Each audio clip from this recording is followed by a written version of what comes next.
Hello students. Today we are going to discuss Lithuania, a one-act drama written by Rupert Brooke. In this presentation we shall try to understand the play in a very simple but detailed manner.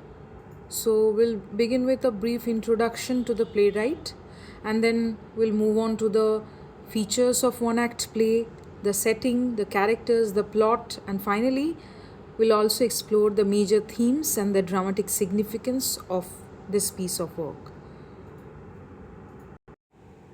Lithuania, the one act drama that you have in your syllabus, is short in length but it carries deep emotional and moral intensity.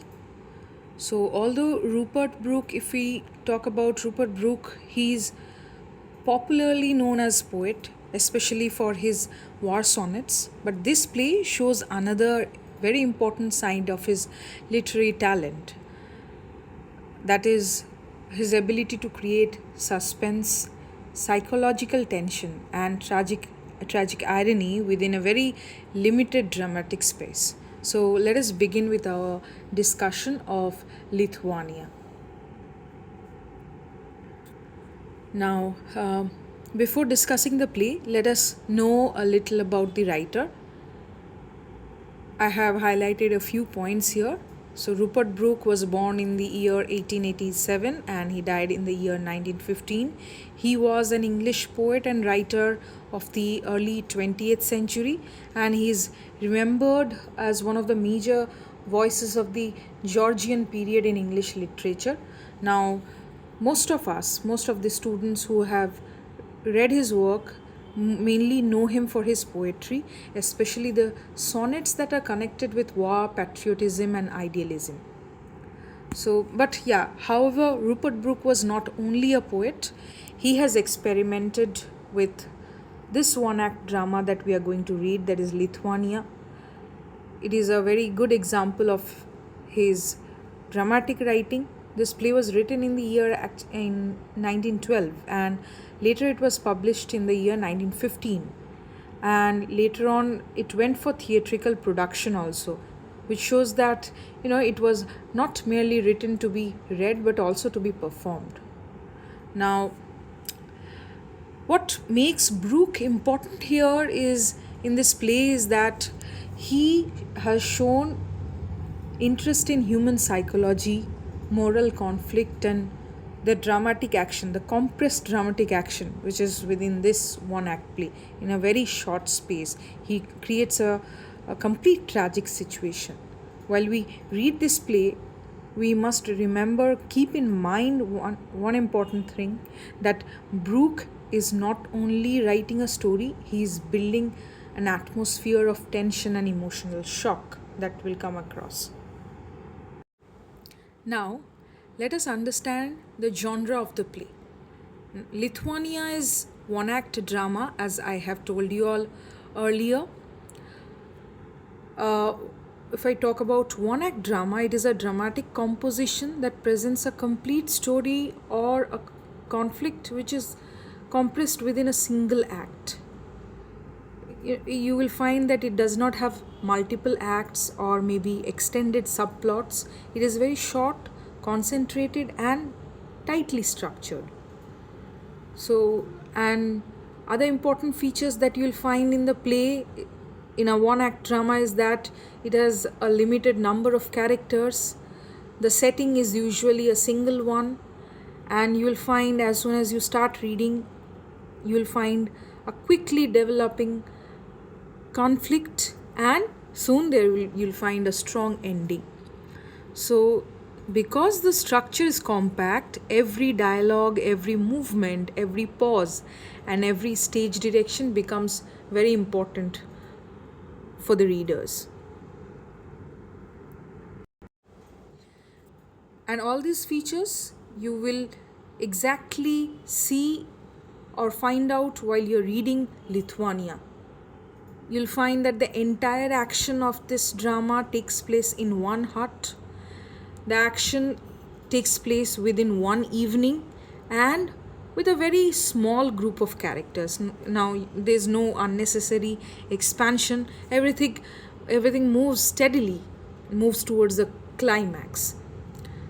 And that is why this play is an excellent example of how one act drama can even create suspense and tragedy in a very short duration. So the limited structure actually increases the emotional force of the play. Moving forward, let us talk about the setting of the play, the atmosphere of the play. Now, the entire play, as I have mentioned earlier, is set in a poor hut in Lithuania, the name of the place, and on an autumn night. The place is very simple, rural, and bleak. Now, Brooke gives us a setting filled with visual details. There is moonlight, for example, there is moonlight inside, there are pine trees around, description of pine trees, a stove inside the room, a ladder, and a dim lamp. Now, these details are not included only for decoration, but it helps to build the emotional mood of the play. For example, the hut reflects that the life of the people who live here generally maybe have some kind of hardship or a life of poverty, confinement, or emotional exhaustion. At first, you'll find that the atmosphere may seem to be calm, to be silent, but underneath the silence is very disturbing as we read on. You'll find that there is fear, there is hunger, there is frustration, and there is suppressed unrest. So, the setting, as I said, the rural bleak setting, is not just physical, it is psychological too. This poor hut, the description of the poor hut, it becomes the symbol of the family's hardship and suffering, that they are trapped in this suffering also is symbolized. Now, Brooke uses the setting very effectively to prepare the readers, the audience, for the tragic events that is going to follow soon after this. Okay, now let us look at the major characters of the play. As I said, that a one act drama usually has very few characters. So, the first major character that you are going to find is the stranger. Now, this stranger, he appears wealthy, confident, talkative, and yes, somewhat mysterious too. At first, he simply is portrayed as a traveler who's looking for a shelter, but gradually his presence in the hut becomes the center of the entire dramatic tension. Next, we have the mother. Now, mother appears to be very practical and experienced. Life has made her so. Life has made her hard. But it's not that she's not without emotion. Yes, mother also becomes the symbol of suffering. And for her, it has become habitual. The next character that we come across in this drama is the daughter. In fact, she is one of the most striking characters in the play. She is physically and emotionally frustrated. She has grown up to be bitter. She is deeply affected by the harsh life, by the poverty. And her condition adds to the tragic atmosphere, which is very important that we are going to explore later. Now, after this comes the father, another important character. He's poor, he's tired, and morally weak. Poverty has made him so. Poverty has made him vulnerable. And when temptation comes, when he faces the temptation, he cannot stand firmly against it. Yes, apart from this, important characters, there are a few brief characters such as a young man, a vodka shopkeeper, the shopkeeper's son. But the central dramatic focus, if we talk about, remains on the family and the stranger. And yes, please do not forget one more thing that I would like to repeat once again. That is, the cast is really small. The small number of characters makes the emotional conflicts concentrated as well as stronger. Moving on, let us briefly talk about the plot summary. So, while we start reading, we'll find that the play opens with the arrival of this rich looking stranger at the poor peasant's home, and he is seen to be asking for shelter for the night. Now, this family, consisting of the mother, daughter, and the father, receive him but they do so cautiously. They do not entirely rely on him or trust him. They are not comfortable, but yet they allow him to stay and offer him food and drink. At this stage, the situation is very simple, just like any other normal situation where a traveler has arrived and a poor family is showing him hospitality. But yes, after this, the conversation between them follows, and we as readers gradually come to understand the harsh reality of the family's life. As I had told you all, the poverty, the hardships, and the suffering. We see that they are suffering, their long struggle, their poverty. And on the other hand, contradictory to this, we find the stranger with his wealth, his easy mannerisms, his possessions, which creates a strong contrast with this family. The stranger's presence in the house or the heart brings fascination, brings curiosity, and also, most importantly, danger in the house. The audience begins to sense that something is wrong beneath the surface. So, talking about the opening situation, the opening of the play is quiet, but yes, as I said, in the beginning itself, it builds up the dramatic tension, and Brooke has very skillfully turned a very ordinary situation of hospitality into the beginning of a psychological or moral crisis. Next, we'll find, while we read on, that there is this rising conflict. The conflict begins to rise. Now, as the conversation between this stranger and the family continues, they come to know that the stranger is carrying a large amount of money. Now, this discovery changes everything. Until this point, he was merely a guest for the family. The stranger was merely a guest for the family. But now, in the eyes of the family, he is the ultimate temptation. The family's poverty, frustration, hopelessness begin to overpower their sense of morality.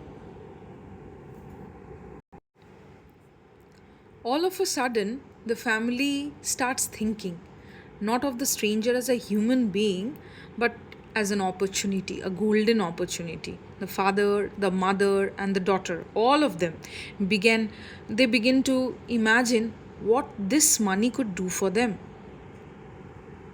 They started thinking all of a sudden how they could change their miserable life if they could get hold of this money.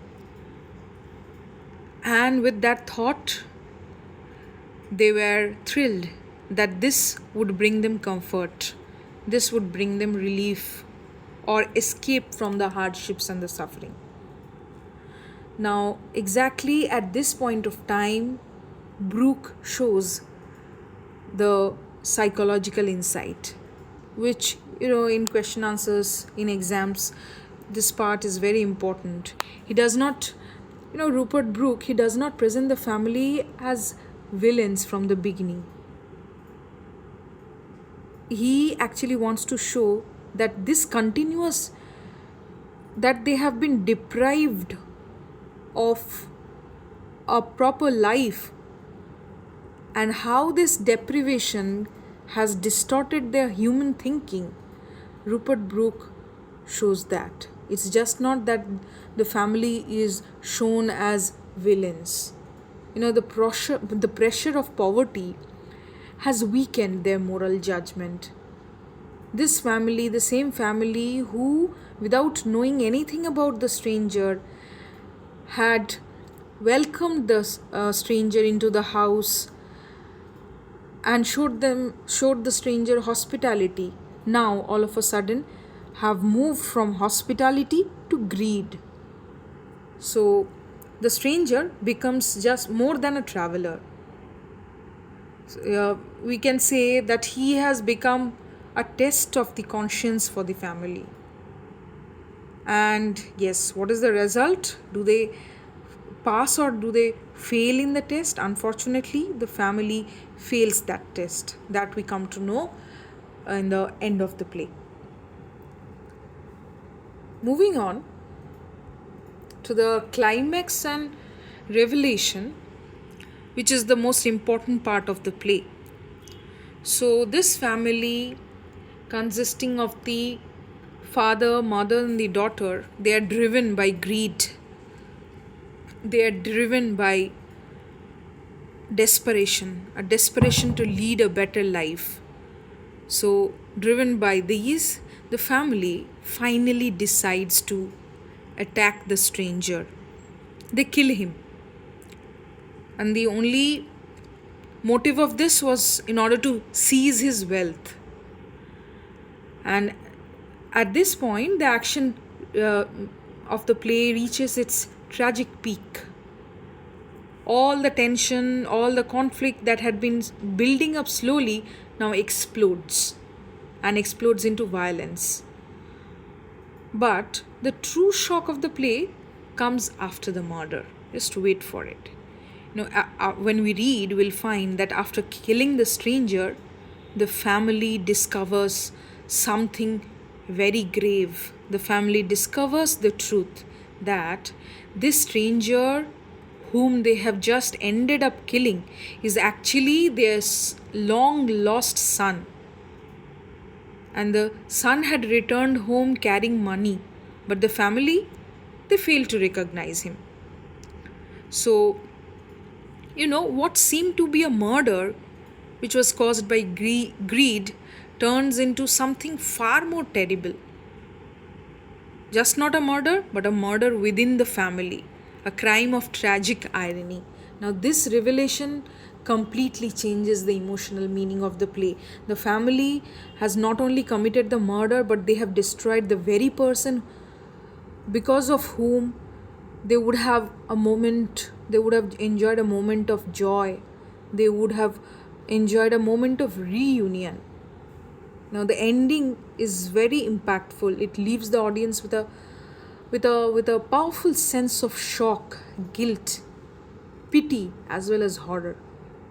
So it is in fact the final revelation that gives the play an unforgettable tragic force.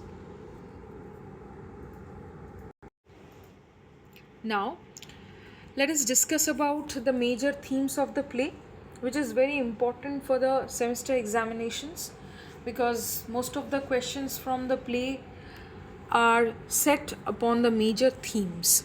So the first major theme that is explored in this drama is that of poverty and moral degradation. Now, the Rupert Brooke, he presents poverty just where it is not lack of money, but poverty is presented as a force that affects the human mind and the spirit. So this family in the play, they have suffered for so long that poverty has shaped their emotions, thoughts, and relationships. It has made them suspicious, it has made them bitter, exhausted, and as well as we see that they are vulnerable to greed. So, and yeah, the tragedy of the play actually grows from this condition of poverty. Their hunger for materialism gradually becomes moral blindness. They are unable to think clearly or act ethically, just because of their poverty, just because of their suffering, which is so intense. After this, at the same time, there's another very important point that the play raises a very important question. That is, when people commit wrong actions under extreme misery, should we judge them only as individuals, or should we consider the conditions that have pushed them to take such action, that have pushed them into that state? So, the author has invited us to think deeply about how poverty can damage not only the body but also the human values, also the moral clarity. This is very important theme of the play, that first theme that has been explored. Next, we talk about the second theme that is explored in the drama, that is greed, irony, and fate. Now, the family dreams. They dream of a better life. And of course, everyone dreams of it, of a better life, and the desire is not wrong. But very soon, this dream hardens into greed. They stop seeing this guest, this stranger, as a person, and they only see his money. And that's where the moral shift happens. The moral shift happens, which leads to the final tragedy. And yes, there is irony too, especially tragic irony. So, irony means what? Irony means a contrast between appearance and reality. So, in this play, the family thinks that they are killing an outsider to improve their lives, but in reality, they are killing their own son and they are destroying their lives. So, that is the tragic irony. So, this is what makes the play's ending so powerful. The recognition comes too late. By the time the family comes to know the truth, the damage is irreparable. In that sense, the play acquires an almost fate-like quality. It is like one terrible action leads to irreversible destruction. So, Rupert Brooke seems to suggest that greed is taking control of all actions. We human beings lose not only our morality but the ability to recognize truth in time. Greed is such a thing. Next, a theme that we are going to discuss about, which is not that important, but yes, it must be discussed, that is the family estrangement and lost humanity. Now, this stranger who arrives in the family as a guest, this stranger's return should have been an occasion of reunion. It should have been a moment of emotion, healing, but instead it becomes a scene of death, of violence, and that is why the tragedy is so painful. As soon as we start reading, we find a family that is emotionally broken.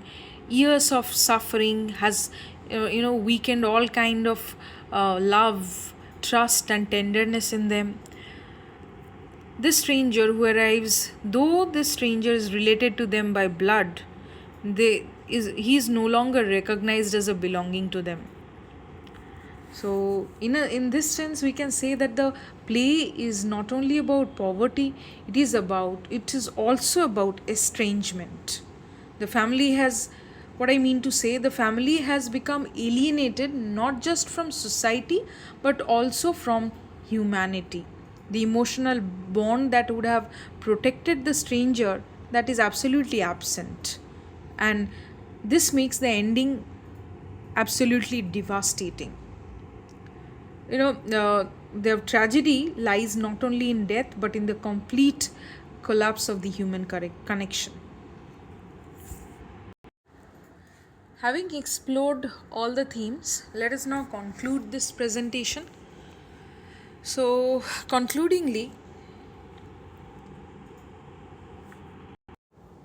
it must be said that Lithuania is a powerful one-act tragedy which is built around poverty, temptation, greed, and delayed recognition. Even though it has a very short dramatic structure, Rupert Brooke has shown us how social suffering can distort judgment, how it can damage relationships, how it can lead to irreversible tragedy. Now, the ending of the play is very memorable. It becomes memorable because the loss is both moral as well as familial. The family not only commits a crime, they destroy their own son without recognizing him. Now, this gives the play its deep emotional and tragic impact.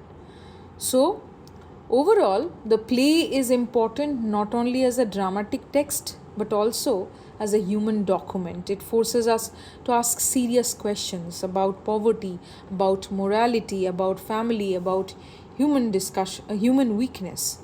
So, yeah, before we end this discussion, we may have to reflect on few important questions. That is the family guilty not only as individuals, or are they also the victims of poverty? And secondly, how does one act structure intensify suspense? Thirdly, why is the final recognition so devastating? Thank you. This is how Rupert Brooke's Lithuania, though in brief form, becomes a deeply moving and unforgettable tragic drama.